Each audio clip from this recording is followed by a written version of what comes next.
Hey everyone, it's Kelly. Thanks for joining me. I'm back today with a new 12 by 12 scrapbook process video for Pretty Little Studio. I have mentioned in past videos that I was a guest designer for them during the months of April and May, and I was fortunate enough to get to play with the XOXO collection designed by Hello Heather. So this is another layout that I created using that collection. For my layout today, you can see that I am starting with a light blue cardstock base. And my idea for this layout was to create a frame and then to embellish the inside of the frame. So I'm just using my T-square ruler to draw some lines to create a square in the center of this cardstock. And leave it to me to not be able to draw a straight line even when using a T-square ruler. I don't know what it is, but I cannot draw a straight line or glue anything straight to save my life. So once I have that straight, I'm going to come back in with my piercing tool and I'm going to poke some holes in the cardstock because I'm going to hand stitch around that square to create the frame. But before I add the hand stitching, I am going to add some white gesso, and white gesso and I have a love-hate relationship. I love the fact that it can tone down and mute out colors when using it on cardstock or pattern paper. And it really creates a nice white base when you're going to add any type of color to the background. In a moment, I'm going to add some Distress Oxides. So this just gives me a blank canvas to add that color so the color stays its true color. If I were to add pinks or yellows on top of this blue, you would lose a little bit of that original color because you're adding it on top of another color. But one thing that I don't like about white gesso is it dries so quickly. So I have a hard time getting it as hazy as I would like. I did use my finger and that was sped up quite a bit. So I wasn't actually moving that fast. But I did use my finger to smudge some of it out to help make it a little hazy. But I was getting a little too far outside those pierced holes and I didn't want this white gesso going too far outside of that box.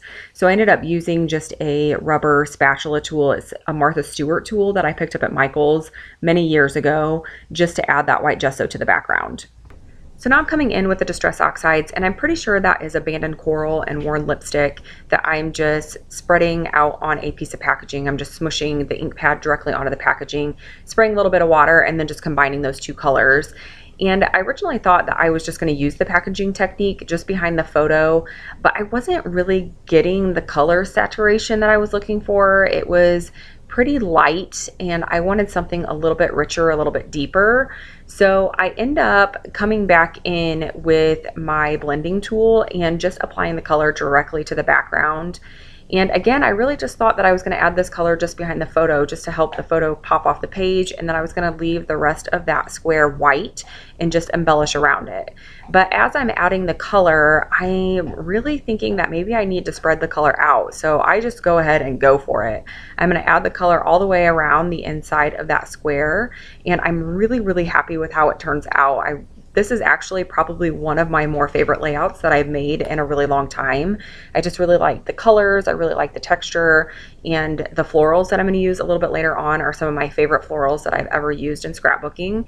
So this layout just really speaks to my heart when it comes to the colors and the embellishments. So now I'm going to come in with some modeling paste, and I was trying out this modeling paste for really the first time, and it is the Crafter's Workshop Light and Fluffy Modeling Paste. I currently have the Golden brand that I picked up at Michael's, but I wasn't really happy with the Golden brand. It really dried into a translucent color. It didn't keep that really white color that I was looking for. So I had watched some YouTube process videos and also some review videos on this light and fluffy modeling paste and wanted to give it a go, and I really like it. It turned out pretty much how I was expecting. So I will continue to use this brand. I still have some of the Golden brand left, and I've been using it in my art journaling to paint over and just to add some extra texture. And it does work well. It just depends on the look that you're going for.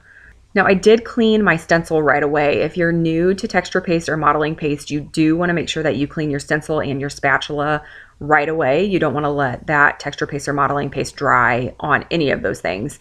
So I let that modeling paste dry, but before I moved on, I had to go back through and pierce those holes a second time because when I added that white gesso, it covered those holes. And just to make it easier for me to add the hand stitching, I just went back through and pierced those again real quick. I just showed you the photo that I'm going to be scrapbooking today. That is a photo of me and my husband, and it was taken when we went to New Orleans, and we actually went to New Orleans for part of a work trip for the office that I work for. I've mentioned in past videos, but in case you don't know, I work for an orthodontist. I do work full-time outside the home, and I am an ortho clinic tech. Basically, that means I put braces on and change wires and take impressions, fit for appliances, take x-rays, that kind of thing.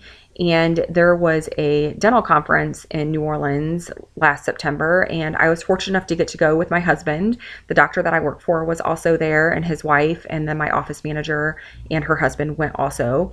So there was a small group of us from the office that I work for that went, and it was so much fun. I have never been to New Orleans before. My husband had never been there either, so it was really neat to get to explore the city, and I would love to go back. I think New Orleans is someplace that you could go back quite a bit and never see the same thing twice. So I absolutely loved it. It was crazy how humid it was there. I was not really prepared for that. We used to go to Florida quite a bit as kids during the summer, but I think humidity affects adults different than it affects children, because I do not remember being affected that much when I went to Florida as a kid. But it was so much fun. And I am going to do a mini album about our whole trip. I took lots of photos, as scrapbookers do. So I'm going to create a mini album that has lots of journaling that tells the things that we saw and the things that we did and the things that we ate, because we did eat some amazing food while we were down there. And I don't really include a lot of journaling on this layout. In fact, I don't really include anything other than where we were at. And that's totally fine with me, because I will include those specific memories in that mini album. So for the layout, I've added quite a bit of florals, and some of those are die cuts and some of those are fussy cut from one of the 8x8 pattern papers. If you are interested in the specific products that I use on this layout, as I've mentioned in my past Pretty Little Studio videos, I will have links to the specific products in my blog post, but I will have a link to the XOXO collection and the Pretty Little Studio shop in the description box below if you just want to head over and see the entire collection or see what all Pretty Little Studio has to offer. I've also added some circle die cuts and also punched a circle from one of the 4x6 pattern papers just to tuck next to some of those florals. Now I'm coming in with a title, and my title is I Adore You, New Orleans.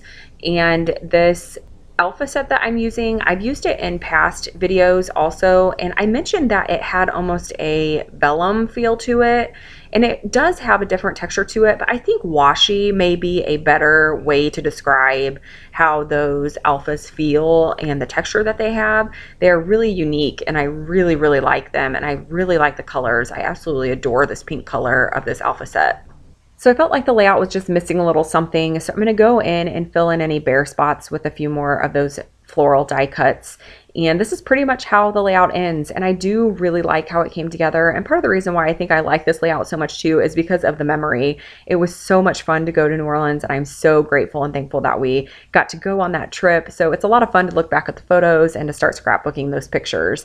So here are the still shots. You'll be able to see the texture up really close in these next couple photos with the texture paste and the hand stitching. I just really like how it all came together. If you have any questions about any of the products or the techniques that I use, please feel free to leave a comment below. I'm always happy to answer any questions, and I will be back again very soon. Thanks.